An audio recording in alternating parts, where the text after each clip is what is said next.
அனைவருக்கும் வணக்கம். Tamil audio books சேனலுக்காக கதைகள் வாசித்துக் கொண்டிருப்பது கே.எஸ். பிரியா. அறிவு கதைகள் 100. கதை 40. இது என்ன உலகமடா? தில்லி மாநகரத்திலே ஒரு இடுகாட்டின் நடுவில் பல சமாதிகள் இருந்தன. பெரியவர் ஒருவர் மிகவும் பயபக்தியுடனே இறந்தவர்களுக்கெல்லாம் அஞ்சலி செய்து கொண்டே சமாதிகளை சுற்றி வந்து கொண்டிருந்தார். அங்கே 20 வயதுடைய இளம்பெண் ஒருத்தி தன் கணவனின் சமாதி அருகே அமர்ந்து அழுது கொண்டே சமாதிக்கு விசிறிக் கொண்டிருப்பதை கண்டார். அது கண்டு மனம் இளகிய பெரியவர் அவள் பதியின் பால் கொண்டுள்ள பக்தியை மெச்சி, அம்மா, நீ விசிறுகிற காற்று சமாதியின் அடியில் புதைந்துள்ள உன் கணவரின் உடலுக்கு போய் சேருமென்றா நினைக்கிறாய்? ஏன் இந்த வீண் வேலை?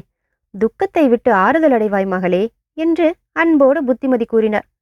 அதற்கு அவளோ, ஐயா, நீங்கள் என் நிலையை உணரவில்லை என்பது நன்கு தெரிகிறது என்று சொன்னதுமே பெரியவருக்கு அவள் நிலை கண்டு மிகவும் இரக்கம் ஏற்பட்டதால் அவர் கண்களிலும் நீர் வழிய ஆரம்பித்தது.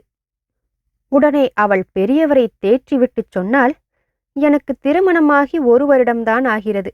என் கணவர் மரணத்தின் பிடியில் இருக்கும்போது என்மேல் இரக்கம் கொண்டு, நான் இறந்த பின் நீ கல்யாணம் செய்து கொள்வாயா என்று கேட்டார். நான் செய்து கொள்வேன் என்று சொன்னேன். அப்படியானால் என் கல்லறையில் ஈரம் காயும் முன்பாக கல்யாணம் செய்து கொள்ளாதே என்றார். நானும் சரி என்றேன்.